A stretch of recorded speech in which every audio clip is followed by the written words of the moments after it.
हम करने जा रहे हैं, हम करने जा रहे हैं। हो लीला आपकी, हाँ लीला आपकी।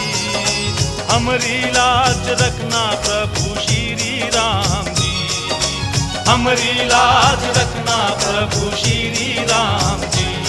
हम करने जा रहे हैं, हम करने जा रहे हैं। हो लीला आपकी, हाँ लीला आपकी।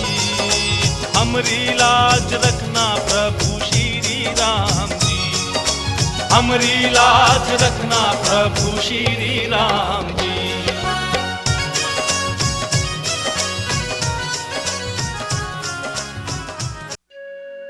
आप सबको सूचित किया जाता है कि रघुवंश के महान योद्धा, महान वीर महाराज दशरथ पधार रहे हैं।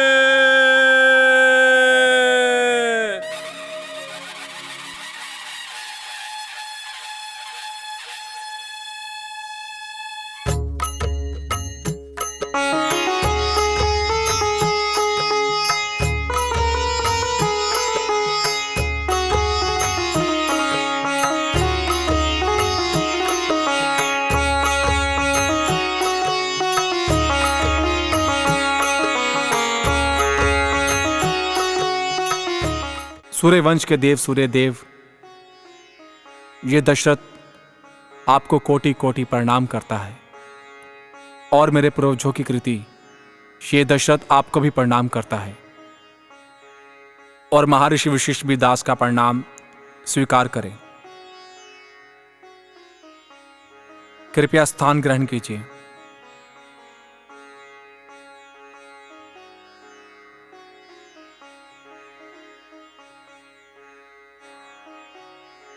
इस राज्यसभा में जितने भी मंत्रिमंडल के सदस्य पहुंचे हैं, इस राज्य के जितने भी कर्मचारी पहुंचे हैं, सबका मेरी ओर से बहुत ही अभिनंदन है। सुमंत जी, आज की राज्यसभा का शुभारंभ करने से उपरांत हम केवल ये जानने की जिज्ञासा रख रहे हैं कि हमारा राज्य प्रबंध किस प्रकार से चल रहा है।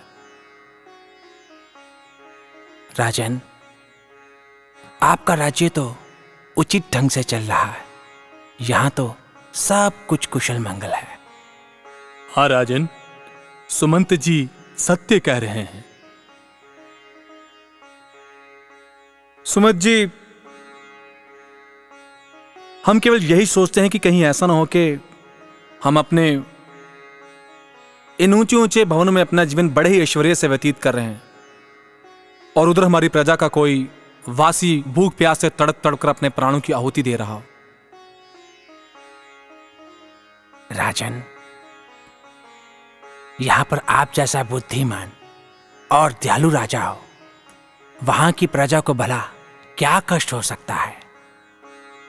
आपका राज्य यहां तक भी फैला हुआ है। चारों तरफ खुशहाली ही खुशहाली नजर आती है। यदि ऐसा है तो हम अपने राज्य को चलाने वाले प्रत्येक कर्मचारी का, प्रत्येक अधिकारी का बहुत ही आभार व्यक्त करते हैं। बैठिए सुमित जी। एक राजा बनने का कर्तव्य यह नहीं होता कि आपने बहुत सारा मान सम्मान धन संपदा ग्रहण कर ली। राजा का पद एक बहुत बड़ी जिम्मेदारी का पद है। एक सच्चा राजा वही होता है जो प्रजा के सुख को ही अपना सुख समझे और प्रजा के दुख को ही अपना दुख समझे। एक राजा बनने का भाव यह नहीं होता कि आपने बहुत सारा मान सम्मान, दास दासियां, सभी प्रकार के सुख सुविधाएं आपके पास है तो आप राजा हैं। राजा का सच्चा कर्तव्य यही है कि वो अपनी प्रजा का पालक बने और प्रत्येक प्रकार की आपदा से अपनी प्रजा की रक्षा करें। महाराज की जय हो। प्रणाम महाराज। इस राज्यसभा में पहुंचने के लिए क्षमा चाहते हैं। कहिए, कैसे आना हुआ? महाराज, बाहर द्वार पर एक बालक आया है जो कब से आपसे मिलने की इच्छा प्रकट कर रहा है। बालक और हमसे मिलने की इच्छा? कौन बालक? महाराज, उसने अपना नाम श्रवण बताया है। अच्छा, श्रवण कुमार। अरे वाह महाराज, श्रवण का नाम कितना पवित्र और कितना शुद्ध नाम है, सुनते हृदय में ठंडक पड़ गई। अरे जाइए, उसे आदर सहित अंदर लेकर आइए। जैसी आपकी आज्ञा महाराज। मुनिवर, ये वही श्रवण कुमार है जो अपने माता पिता को भगवान के तुल्य पूछता है। सुना है कि अपने माता पिता की बहुत भक्ति करता है, और आज उसके दर्शन भी हो जाएंगे। यह तो हमारे लिए बहुत ही प्रसन्नता की बात है।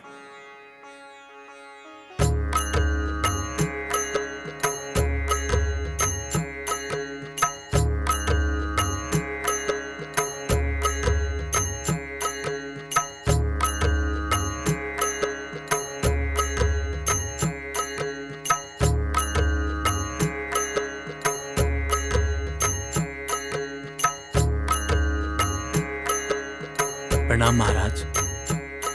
चरणजीव रहो। प्रणाम ऋषिवर। आयुष्मान भव। क्षमा चाहते महाराज, इस प्रकार इस राज्यसभा में प्रवेश किया। अरे नहीं नहीं, इसके लिए आपको क्षमा मांगने की कोई आवश्यकता नहीं। हमें तो बहुत प्रसन्नता हुई कि आप हमारे राज्यसभा में पधारे। कहिए, हम आपका क्या आतिथ्य कर सकते हैं? हम आपके सत्कार के लिए बहुत ही आभारी हैं, और हमें अपने लिए कुछ नहीं चाहिए। वो तो हमारे मन में कुछ प्रश्न थे जिनका उत्तर जानने के लिए हम इस राज्यसभा में आने के लिए हट कर रहे थे। प्रश्न पूछिए, क्या प्रश्न पूछना चाहते हैं? हम क्षमा चाहते हैं महाराज, हम आपसे नहीं महर्षि वशिष्ठ से पूछना चाहते हैं। पूछो, अवश्य पूछो श्रवण। क्या पूछना चाहते हो? मुनिवर, इस ब्रह्मांड में यदि किसी प्राणी के लिए उसके लिए भगवान होते हैं तो उसके माता पिता होते हैं, जिनके कारण किसी प्राणी का इस सुंदर संसार में जन्म होता है। वे हमारा पालन पोषण करते हैं, हमें अपने प्राणों से अधिक प्रेम करते हैं। हम पूरा जीवन विभिन्न प्रकार की सेवा करके उनका कर नहीं चुका सकते, और यदि किसी व्यक्ति को यह ज्ञात हो जाए कि उसके माता पिता ने उसकी प्राप्ति के लिए ऐसे ऐसे कष्ट सहे हैं जो संसार में दूसरे माता पिता नहीं सह सकते, ऋषिवर, वो व्यक्ति अपने माता पिता का कर कैसे चुका सकता है? श्रवण, हम आपके विचारों को समझ नहीं पा रहे। कृपया स्पष्टता से बताएं कि आप क्या पूछना चाहते हो। मुनिवर, स्पष्टता के लिए तो मैं आपके पास आया हूं। कैसी स्पष्टता? मुनिवर, हम ये स्वयं ये समझ नहीं पा रहे कि हम आपके समक्ष ये बात कैसे रखें। मुनिवर, हम बताते हैं। मुनिवर, आज प्रातःकाल की बात है और मैं सरयू से स्नान करके वापस आ रहा था, तो मार्ग में मैंने 2 अयोध्या वासियों को देखा और वो मेरे ही विषय में बात कर रहे थे। एक अयोध्यावासी बोल रहा था कि श्रवण का जन्म ही अपने माता पिता के लिए शाप है। श्रवण ही अपने माता पिता की दृष्टिहीनता का कारण है। सच में ये सत्य है? ऋषिवर, मैं इस गुप्त ढंग से सुनी ही बात को सत्यता से जानना चाहता हूं। बताइए, क्या ये बात सत्य है? क्षमा करना बालक, किंतु अब हमारा विश्राम करने का समय हो चुका है। हमें ये सभा छोड़कर अपने कक्ष की ओर जाना होगा। ऋषिवर, हम आपके चरण छूते हैं। ऋषिवर, आप हमारे प्रश्न का उत्तर देकर ही जाइए। महाराज, आप ही कहे ऋषिवर से। क्षमा करे गुरुवर, किंतु हमारी आपसे यही प्रार्थना है कि श्रवण को उसके प्रश्न का उत्तर दे दिया जाए। जैसी आपकी इच्छा राजन। श्रवण, हम अपने मुख से यह सत्य कदाचित अवगत तो नहीं कराना चाहते थे, किंतु सत्य यही है।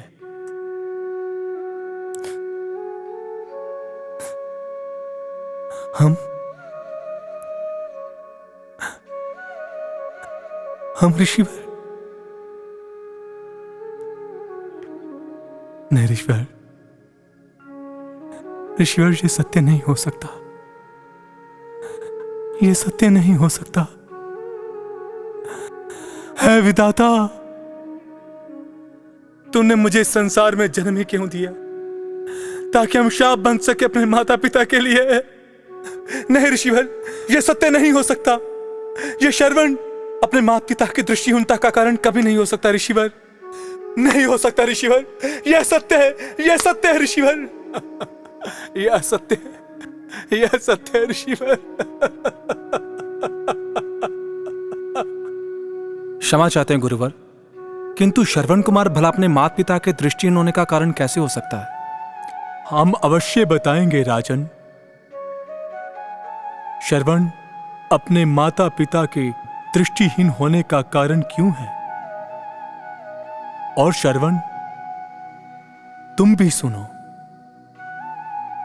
ताकि तुम्हें यह ज्ञात हो जाए कि जिस घटना का दोषी तुम स्वयं को मान रहे हो, उसमें तुम्हारा कोई दोष नहीं। वो तो विधाता का रचाया हुआ खेल है। तुम निर्दोष हो श्रवण। श्रवण, जब तुम्हारे माता पिता संतानहीन थे, तब उन्होंने वनों में जाकर घोर तपस्या की। उसी तपस्या से प्रसन्न होकर ब्रह्मा जी प्रकट हुए। ब्रह्मा जी ने आपके माता पिता को पुत्र प्राप्ति का वरदान तो दे दिया, किंतु साथ में यह भी कह दिया कि यदि आप अपनी संतान का मुख देखोगे तो दृष्टिहीन हो जाओगे। अब भला इस संसार में कौन सी ऐसे माता पिता है जो अपने संतान का मुख देखे बिना जीवित रह सकते हैं? आपकी हंसी की किलकारियां, रोने की ध्वनि सुनकर वो आपको अधिक दिन तक देखे बिना ना रह सके। और फिर वही हुआ जैसा ब्रह्मा जी ने चाहा था। वो आपको देखते ही दृष्टिहीन हो गए। ऋषिवर,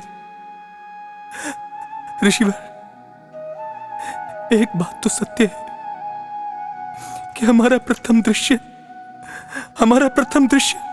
हमारे माता पिता के लिए कितना हानिकारक है। हम कलंक है ऋषिवर। हम श्राप है अपने माता पिता के लिए। श्राप है हम। श्रवण, हम समझ सकते हैं कि इस सत्य से अवगत होना आपके लिए कितना कष्ट और पीड़ादायक होगा, किंतु हमें पूर्ण विश्वास है कि आपके माता पिता के प्रति आपका प्रेम और समर्पण देखकर वो ईश्वर एक दिन अवश्य ही आपको इन दुखों से मुक्त करवाएगा। वो विधाता, वो ईश्वर मेरी दुख पीड़ा दूर नहीं करेगा गुरुवर, क्योंकि उन्होंने मेरा जन्म मेरे माता पिता के लिए श्राप बना दिया ऋषिवर, श्राप बना दिया। नहीं श्रवण, जन्म से कोई कुछ नहीं होता, इंसान अपने कर्मों से होता है। श्रवण, तुम्हारे माता पिता के दृष्टिहीन होने का कारण उन्हीं के कर्म रहे होंगे, किंतु तुम अपने कर्मों से उन्हें दृष्टिवान बना सकते हो। क्या गुरुवर, आप ये सत्य कह रहे हैं? ऋषिवर, बताइए हमें क्या करना होगा? ऐसा कौन सा कर्म करूं जिससे अपने दुर्भाग्य को मैं अपने भाग्य में परिवर्तित कर सकूं? आप जैसे कहेंगे मैं वैसा करने के लिए तत्पर हूं। तो ठीक है श्रवण, जाइए अपने माता पिता को 68 तीर्थ यात्रा पर ले जाइए। हमें पूर्ण विश्वास है कि इससे आपके माता पिता की दृष्टि अवश्य लौट आएगी। तो ठीक है गुरुवर, हम इस भरी सभा में यह सौगंध उठाते हैं कि हम अपने माता श्री को और पिता श्री को 68 तीर्थ यात्रा करवाएंगे, अन्यथा दहकती हुई अग्नि में चलकर अपने प्राणों की आहुति दे देंगे। और इस कार्य में हम भी आपके सहायक बनेंगे। सुमित जी, आप रथ घोड़ों का प्रबंध कीजिए और कुछ सैनिकों का, जो श्रवण के साथ श्रवण की यात्रा में उसके सहायक बन के जाएंगे। नहीं महाराज, हमें इस कार्य में आपकी सहायता की कोई आवश्यकता नहीं, क्योंकि हमारे माता पिता दृष्टिहीन हमारे कारण हुए हैं। यदि वो दृष्टिवान होंगे तो वो भी हमारे कारण ही होंगे। किंतु श्रवण, यात्राओं के मार्ग में घनघोर वन है और क्षमा चाहता हूं कि तुम्हारे माता पिता दृष्टिहीन हैं, तो यह कार्य बहुत ही असंभव सा प्रतीत होता है। किस प्रकार से तुम यात्रा करवाओगे? महाराज, हमने अपने मन में सोच लिया है, हम अपने माता पिता को कैसे यात्रा करवाएंगे। महाराज, हम एक काठ का कवर बनाएंगे जिस पे अपने माताश्री और पिताश्री को बिठाकर अपने कंधों पर उठाकर तीर्थ यात्रा करवाएंगे। धन्य हो श्रवण कुमार, धन्य हो तुम।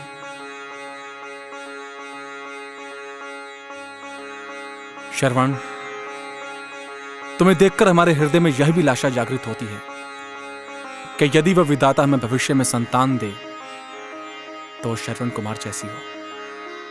जाओ श्रवण, हमारा आशीर्वाद सदैव तुम्हारे साथ है। जैसी आपकी आज्ञा महाराज। चरणजीव रहो, चरणजीव रहो पुत्र। रुको श्रवण। जी महाराज। जाने से पहले हम आपसे एक वचन लेना चाहते हैं। वचन? कैसा वचन महाराज? आपने यात्रा में तो हमसे किसी प्रकार की कोई सहायता नहीं ली, इसलिए हम आपसे ये वचन चाहते हैं कि जिस दिन तुम अपनी यात्रा समाप्त करके अयोध्या वापस आओ तो हमें अपने स्वागत का अवसर अवश्य दो। जैसी आपकी आज्ञा महाराज। हम अपने आने की सूचना आपको भिजवा देंगे। हम अयोध्या के द्वार पर आपका स्वागत अवश्य करेंगे। जैसी आपकी अनुमति महाराज। हम चलते हैं।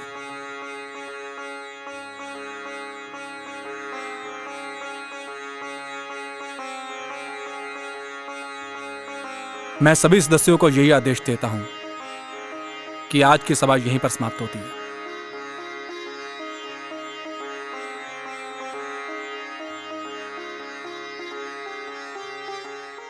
हम आपको तीर्थ यात्रा पे लेके चलते हैं। परंतु पुत्र, हमने तो किसी प्रकार का कोई प्रबंध नहीं किया। माताश्री, यहां पर रुकिए। माताश्री, आपको चिंतित होने की कोई आवश्यकता नहीं, हमने सब प्रबंध कर रखा है। अरे पुत्र, क्यों हट कर रहे हो? हमें नहीं चाहिए आंखों का प्रकाश, हमारे पास तुम जैसा पुत्र है। अरे पुत्र, हम बूढ़ों के लिए क्यों इतना कष्ट कर रहे हो? माताश्री, कष्ट तो आप लोगों ने सहा है, अपने नेत्रों को दृष्टिहीन बना के। हम तो अपने पापों का पश्चाताप करने जा रहे हैं। हमारा आपसे यह निवेदन है कि आप बिना किसी संकोच से हमारे साथ तीर्थ यात्रा पे चलें। आइए पिताश्री। चला। और पिताश्री, आपको चिंतित होने की कोई आवश्यकता नहीं। देखिए, हमने काठ का कवर बनाया है। काठ का कवर? जी पिताश्री। माताश्री, आप यहां पर रुकिए। आइए पिताश्री, आइए आइए पिताश्री। परंतु पुत्र, तुम यात्रा में थक जाओगे, तुम्हें कष्ट बहुत होगा पुत्र। पिताश्री, आप बस निश्चिंत रहिए, मैंने सब प्रबंध कर रखा है। आइए माताश्री।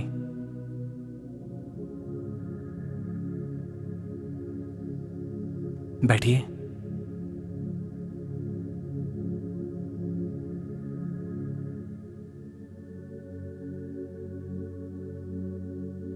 पिताश्री, अब हम यात्रा के लिए निकलते हैं। ठीक है माताश्री, हम यात्रा के लिए निकलते हैं। अच्छा पुत्र, चलो, हम तुम्हारे विश्वास को कष्ट नहीं पहुंचाएंगे। हम यात्रा के लिए तैयार हैं।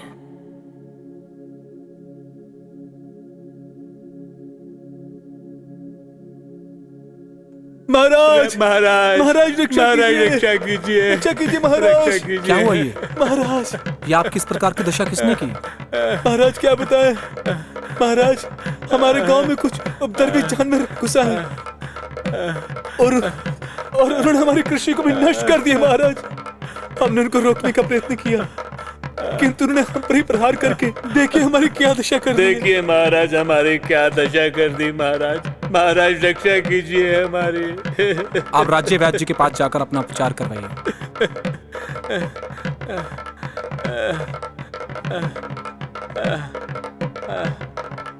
सुमित जी, यदि ये जंगली जानवर हमारी कृषि को इस प्रकार से क्षति पहुंचाएंगे तो ये हमारे लिए बहुत बड़ी समस्या उत्पन्न हो सकती है। हमें कैसे भी करके इसका प्रबंध करना ही होगा और अपनी कृषि की रक्षा करनी ही होगी। सुमित जी, आप हमारा रथ और घोड़ा निकलवाइए, हम धनुष्मान लेकर आ रहे हैं।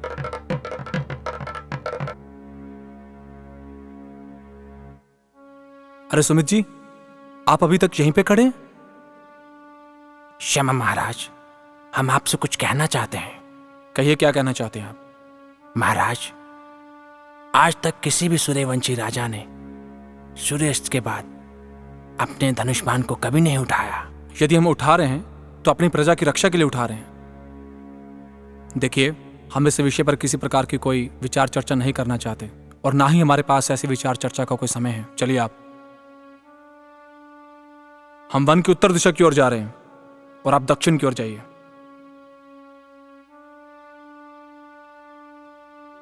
पिताश्री, हमारी यात्रा संपूर्ण हुई। हम अयोध्या के द्वार पर पहुंचे हैं।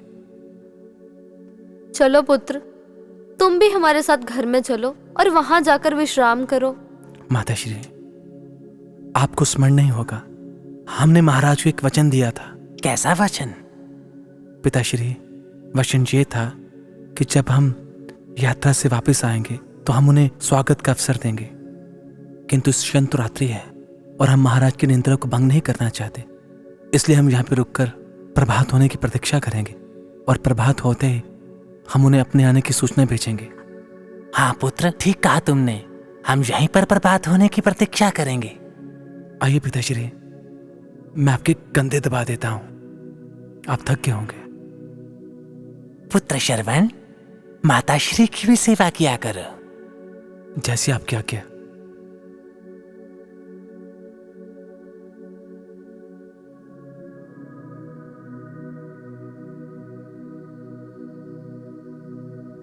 अरे पुत्र श्रवण, शांत क्यों हो गए?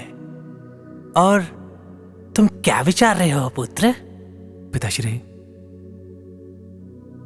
मैं यही सोच रहा हूं कि यदि मैं इस संसार में जन्म ना लेता तो आप कभी दृष्टिहीन ना होते। आप अपने नेत्रों से इस सुंदर संसार को देख पाते। ये सब मेरे कारण ही हुआ है। नहीं नहीं पुत्र श्रवण, नहीं, ऐसे विचार अपने मन में नहीं लाया करते। अरे पुत्र श्रवण, यदि हम दृष्टिहीन हैं, लाचार हैं, तो क्या हुआ पुत्र? हमें उस विधाता से कोई शिकवा नहीं, क्योंकि उस विधाता ने श्रवण के रूप में हमें अनमोल हीरा जोड़ दिया है। हम उसी में खुश हैं पुत्र, हम उसी में संतुष्ट हैं। अरे पुत्र श्रवण, जिस प्रकार की माता पिता की भक्ति तुम में है, कदाचित इस संसार में किसी और के मन में हो पुत्र, किसी और के मन में हो। अरे पुत्र श्रवण, जब भी पिता पुत्र की बात होगी तब भी तुम्हारा नाम अवश्य लिया जाएगा। अरे पुत्र श्रवण, यदि उस विधाता ने हमारे नेत्रों का प्रकाश हमसे छीना है तो हमें घोर अंधकार को चीरकर निकल जाने वाला एक दीपक भी तो दिया है। हमारा पुत्र श्रवण हमारी सेवा करता है, हमारे सदा पास रहता है और हमें उस विधाता से कुछ नहीं चाहिए पुत्र, कुछ नहीं चाहिए। इसलिए अपना मन प्रसन्न रखा करो और ईश्वर भक्ति में ध्यान लगाया करो। ऐसे विचार मन में ना लाया करो पुत्र, ना लाया करो। हाँ श्रवण, हमें उस विधाता से कोई निराशा नहीं। हम नेत्रहीन नहीं, नेत्रवान हैं, क्योंकि ईश्वर ने हमें तुम्हारे जैसा पुत्र जो दिया है, जो दिन रात हमारी इतनी सेवा करता है, हमें तीर्थ यात्रा पर लेकर जाता है। हमें इस विधाता से कोई निराशा नहीं है पुत्र, कोई निराशा नहीं। नहीं माताश्री, मैं आपकी आंखों में आंसू नहीं देख सकता। और हाँ, मैं अपने प्यारे प्यारे पिताजी और माताजी को छोड़ के कभी नहीं जाऊंगा। लेकिन हाँ माताश्री, मैं आपकी एक बात से बहुत निराश हूं। रुष्ट, किस बात से पुत्र? माताश्री, आप हमें यह बताइए कि यदि आप भगवान से प्रार्थना नहीं करोगी तो क्या मैं आपकी भक्ति नहीं करूंगा, आपकी सेवा नहीं करूंगा? माताश्री, मेरी भक्ति के लिए आपको भगवान से प्रार्थना करने की कोई आवश्यकता नहीं। अरे श्रवण, हम तुमसे क्षमा चाहते हैं और अपने शब्दों को वापस लेते हैं। नहीं माता जी, आप ये क्या कर रही हैं? यदि एक माता अपने पुत्र के समक्ष हाथ छोड़े तो पुत्र को मृत्यु के पश्चात नरक प्राप्त होता है, और आप क्या चाहती हैं कि मुझे मृत्यु के पश्चात? श्रवण, ऐसा शब्द अपने मुख से नहीं निकालते पुत्र। यदि तुम ऐसे शब्द अपने मुख से निकालोगे तो हम तो मृत्यु को प्राप्त हो जाएंगे। नहीं माता जी, मैं ऐसे शब्द मुख से कभी नहीं निकालूंगा, मुझे क्षमा कर दीजिए। हाँ, मैं आपके लिए मीठे मीठे फल तोड़ के लाता हूँ। श्रवण, हमारा कंठ सूखा जा रहा है पुत्र, पहले तुम जल ले आते तो अच्छा होता। जैसी आपकी आज्ञा माता जी, हम आपके लिए पहले जल ही लेकर आते हैं।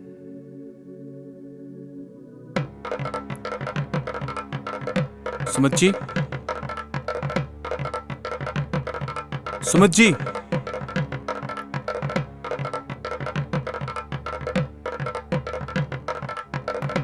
क्या आपका सामना किसी जंगली जानवर से हुआ? नहीं महाराज। हाँ सुमित जी, रात बहुत गहरी है, अंधेरे में किसी भी जानवर का, किसी भी प्रकार का कोई भी दर्शन नहीं हो रहा। सुमित जी, हमारे मन में विचार आ रहे हैं, क्यों ना हम सरयू के तट के समीप छुपकर बैठ जाएं। कोई ना कोई जानवर वहां से तो जल ग्रहण करने अवश्य आएगा, और जैसे कोई जीव वहां पे जल ग्रहण करने आएगा, हम जल की आहट सुनकर अपना शब्द गति बांध छोड़ देंगे। चलिए सरयू की ओर चलते हैं।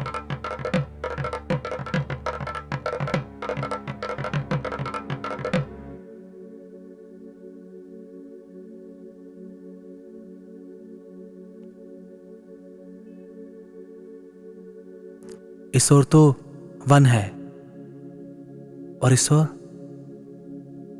ओर खेत है,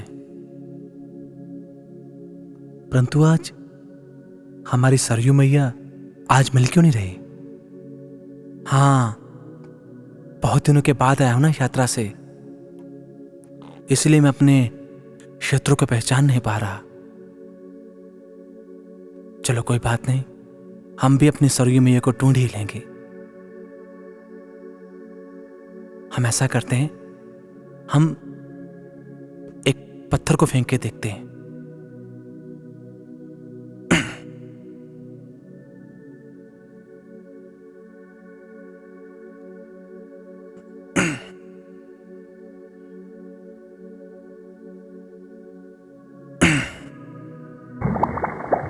हमें ऐसे प्रतीत हो रहा है कि जैसे हमारा ये पत्थर सरयू मैया में ही गिरा हो।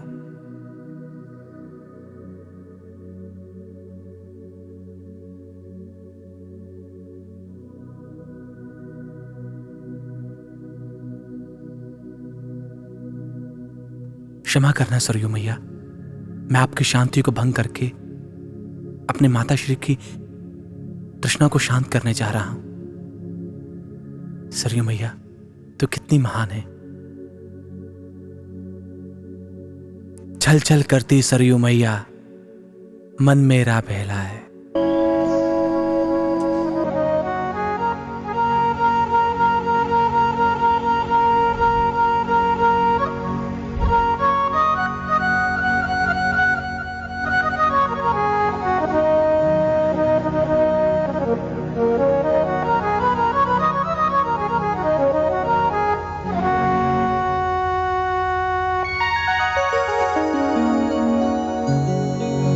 छल छल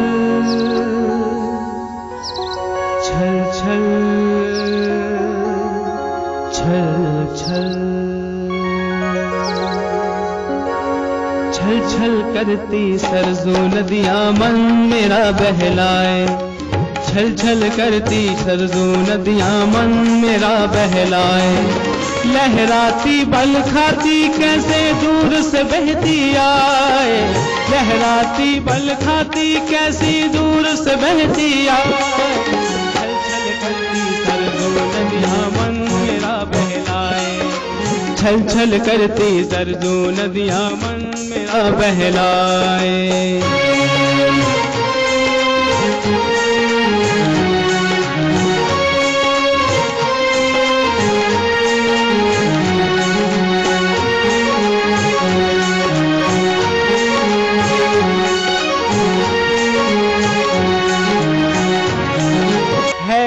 कितनी महान ये नदियाँ और कितनी धनवान ये नदियाँ।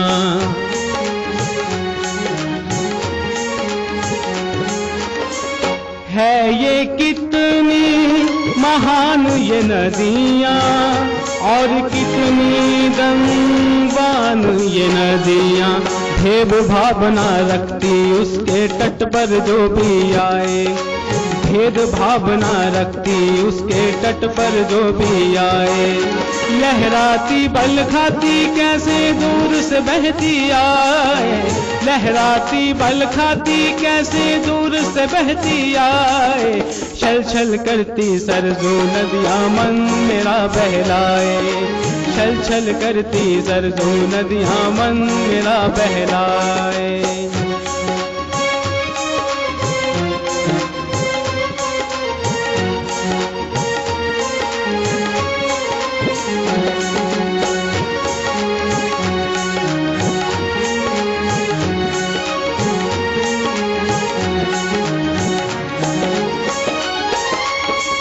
धरती को हरा ये करती अन्न का ये भंडार है भरती।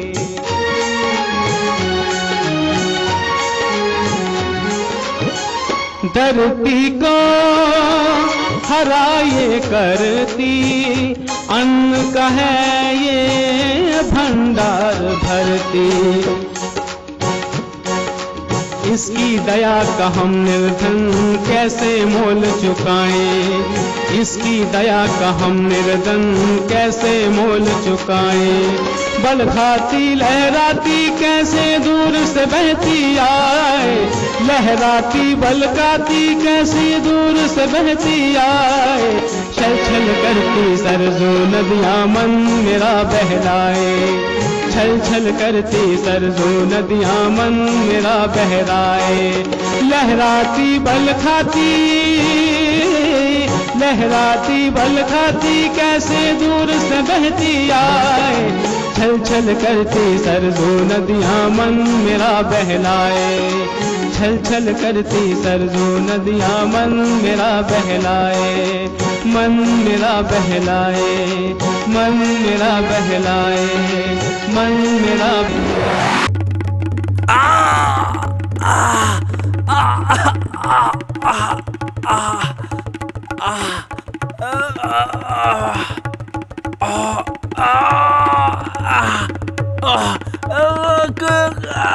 ये बाण किसने मारा है? मेरे समक्ष आओ।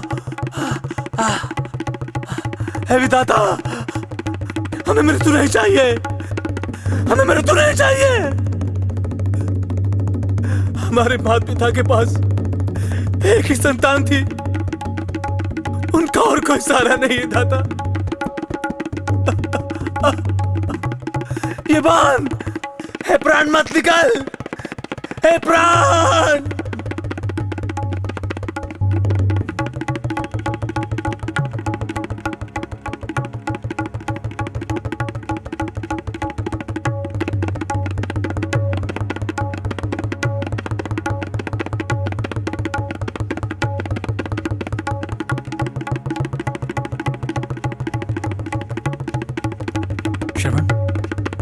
श्रवण, श्रवण तुम? महाराज दशरथ, आप मेरे स्वागत के लिए आए महाराज। परंतु महाराज देखिए, मुझे किसी ने बाण मार दिया। उसे पकड़े महाराज, वो भाग जाएगा। उसे पकड़े महाराज, वो भाग जाएगा महाराज, उसे पकड़ लीजिए। श्रवण, ये बाण हम ही ने छोड़ा था। हमने सोचा कि सरयू के तट पर कोई भयानक जानवर होगा। हमने जल की आड़ पाकर शिवत पे बाण छोड़ दिया। विधाता, ये कितना बड़ा पाप है विधाता, कितना बड़ा दुष्कर्म करवा दिया, कितना बड़ा अनिष्ट। आप पश्चाताप मत कीजिए महाराज, आप पश्चाताप मत कीजिए। हम पर बस एक उपकार कर दीजिए। कहो श्रवण, क्या उपकार करें? महाराज, हम पर एक उपकार कर दीजिए। वहां दूर एक पेड़ के नीचे हमारे माताश्री और पिताश्री बैठे हैं। उन्हें आप यहाँ से जल भर कर दिए आइए। उनकी तृष्णा को शांत कर दीजिए महाराज,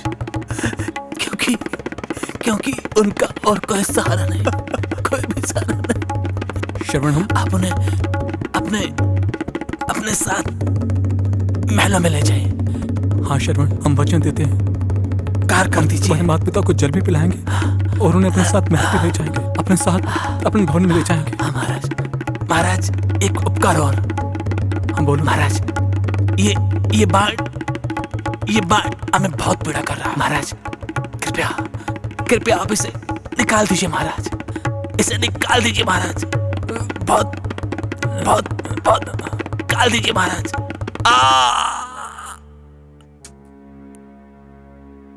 श्रवण,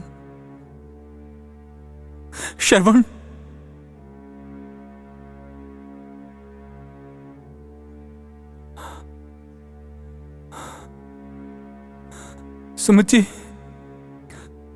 जी,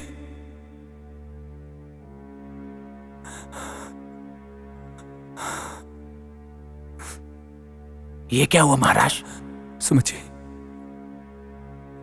जी, देखिए, हमारे द्वारा छोड़ा हुआ बाण श्रवण को जाके लगा। आपने सही कहा था कि सूर्यास्त के बाद यदि कोई सूर्यवंशी राजा धनुष पर उठाएगा तो अनिष्ट होगा। बहुत बड़ा अनिष्ट हुआ हमसे, बहुत बड़ा अनिष्ट हुआ।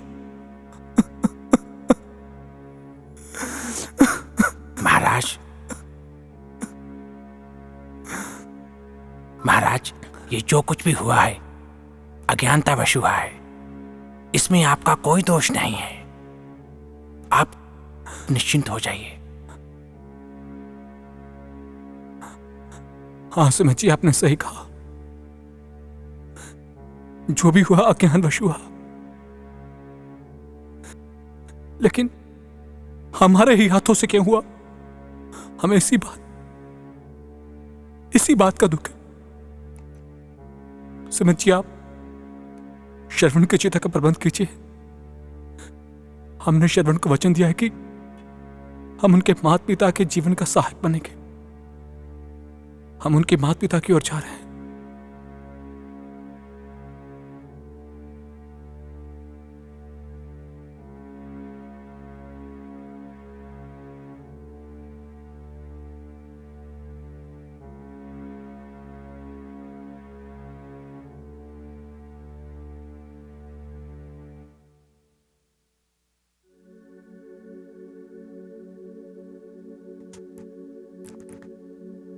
अरे सुनो प्रिय, ध्यान लगा के सुनो, कान लगा के सुनो।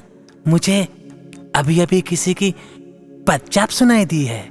लगता है हमारा श्रवण जल लेकर आ गया है। बिल्कुल सत्य कहा आपने, लगता है मेरा श्रवण आ गया। श्रवण पुत्र, श्रवण बोलो ना पुत्र। अरे तुम हमारे पास पहले आते थे तो पिताश्री अथवा माताश्री कहकर हमारा आशीर्वाद लिया करते थे, हमसे वार्तालाप किया करते थे। आज हमसे किस बात की निराशा है पुत्र? कुछ बोलो ना। अरे ये क्या भाई, नहीं बोलना है तो मत बोल। बाल्यकाल से ही तो बड़ा हठ ही रहा है। चल ठीक है, हम दोनों को जल तो पिला दे। देख, कंठ सूखा जा रहा है। तेरी माता भी बहुत प्यासी है और मैं भी। ला, जल पिला। अरे ये तो प्रिय केवल कमंडल आगे कर रहा है। अब तो मैं अपने हाथों के स्पर्श द्वारा देखता हूँ कि ये कौन है, श्रवण है या कोई और। मुझे संदेह है। अरे ये राष्ट्रीय वेशभूषा, सुसज्जित परिधान, चौड़े कंधे। तुम कौन हो भाई? कौन हो तुम? बोलते क्यों नहीं? तुमने मौन क्यों रखा है? कौन हो तुम? हम अयोध्या नरेश दशरथ हैं। अयोध्या नरेश दशरथ महाराज, हमने आपको इतना पुकारा परंतु आप कुछ बोलते क्यों नहीं? बस हम बोलने ही वाले थे। हम आज बहुत बड़ी दुविधा में हैं। दुविधा में तो हम हैं महाराज। हमारा श्रवण कब से जल लेने के लिए गया है लेकिन अभी तक लौट के नहीं आया। हमें बहुत चिंता हो रही है।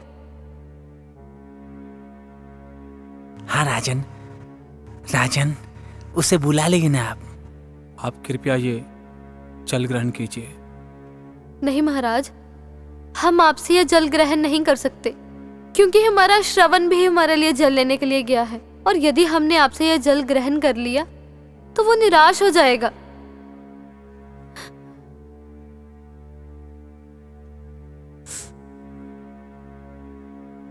देखिए, हमारी आपसे यही प्रार्थना है कि कृपया ये जल ग्रहण कीजिए, हमारे साथ हमारे भवन में चलें। भवन में चले? परंतु क्यों? क्योंकि हम आपके जीवन का सहायक बनना चाहते हैं।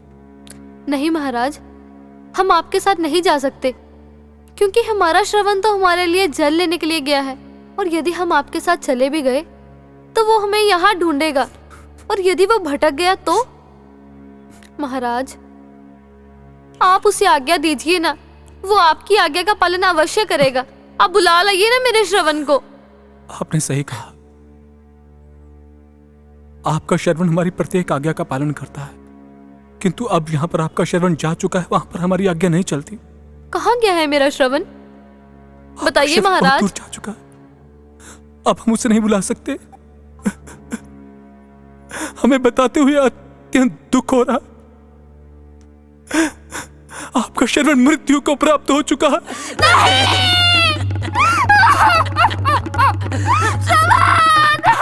किंतु जो भी हुआ आज्ञा तवश हुआ।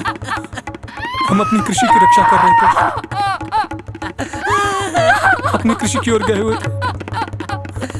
वहां पर हमने सज्जू के जल की आहट सुनी तो हमें लगा कि कोई भयानक जानवर होगा। हमने आहट सुनते ही शब्द में बाण छोड़ दिया और वो जाकर श्रवण को लगा।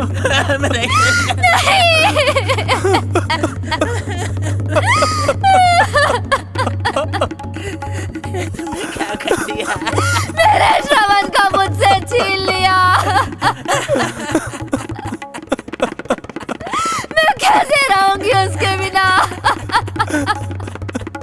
श्रवण, मैं तुम्हारे पास आ रही हूँ। श्रवण, मैं आ रही हूँ तुम्हारे पास। मैं तो आ रही हूँ तुम्हारे पास। श्रवण, मैं आ रही हूँ। ज्ञानवती, मुझसे कोई बात करो।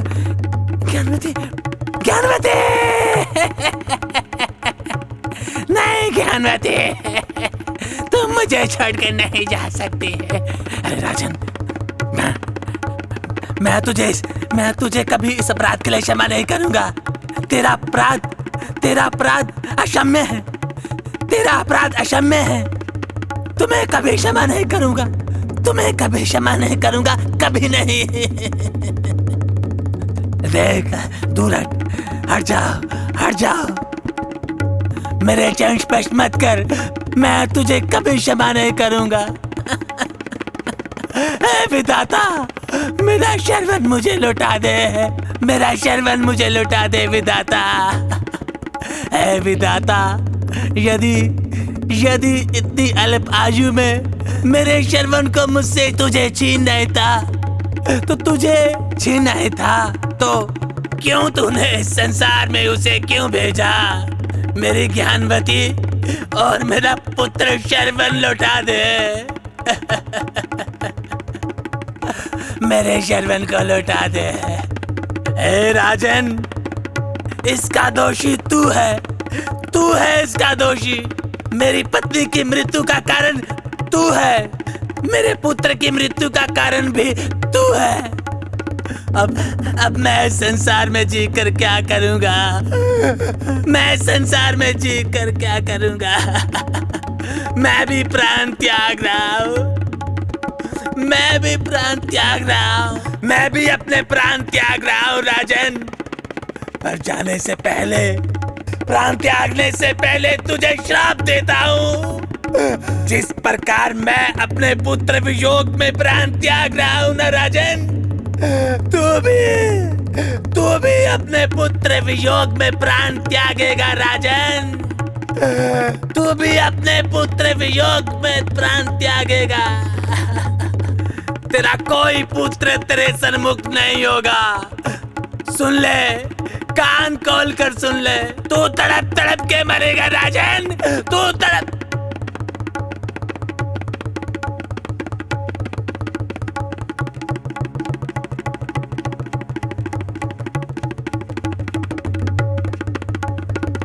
महाराज, महाराज। सुमित जी, प्रभु प्रेमियों, जय श्री राम। शिवालिक रंगमंच सोसाइटी गुरदासपुर इस बार टीवी चैनल पर और सोशल मीडिया पर अपनी रामलीला जो है वो आपके प्रति प्रस्तुत कर रहा है। आप इसको देखें और अपने सुझाव कमेंट्स के रूप में जरूर दें और इसको लाइक करें और सब्सक्राइब करें, और हमें इसी से ही हमारा जो मन का मनोबल है वो बढ़ेगा और हम इससे ही कुछ और अच्छे करने के प्रयास कर सकते हैं। जय श्री राम।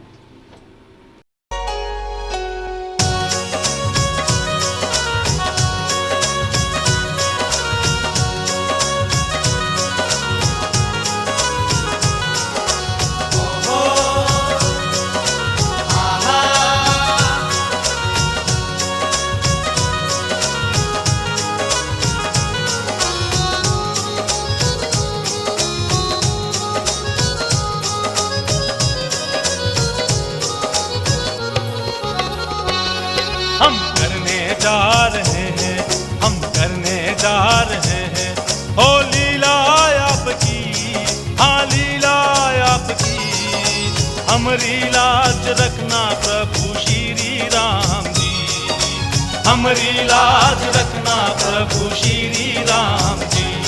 हम करने जा रहे हैं, हम करने जा रहे हैं, हो लीला आपकी, हाँ लीला आपकी। हमारी लाज रखना प्रभु श्री राम जी, हमारी लाज रखना प्रभु श्री राम जी।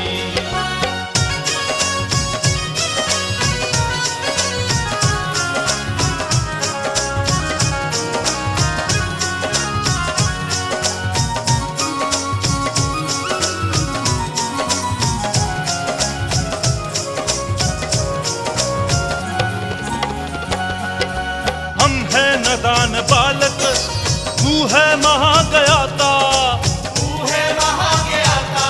हर भूल क्षमा तू करना, हमको नहीं कुछ आता, हमको नहीं कुछ आता। सुलझे हर काम जो कृपा आपकी, हमारी लाज रखना प्रभु श्री राम जी, हमारी लाज रखना प्रभु श्री राम जी। हम करने जा रहे हैं, हम करने जा रहे हैं, हो लीला आपकी, हाँ लीला आपकी। हमारी लाज रखना प्रभु श्री राम जी, हमारी लाज रखना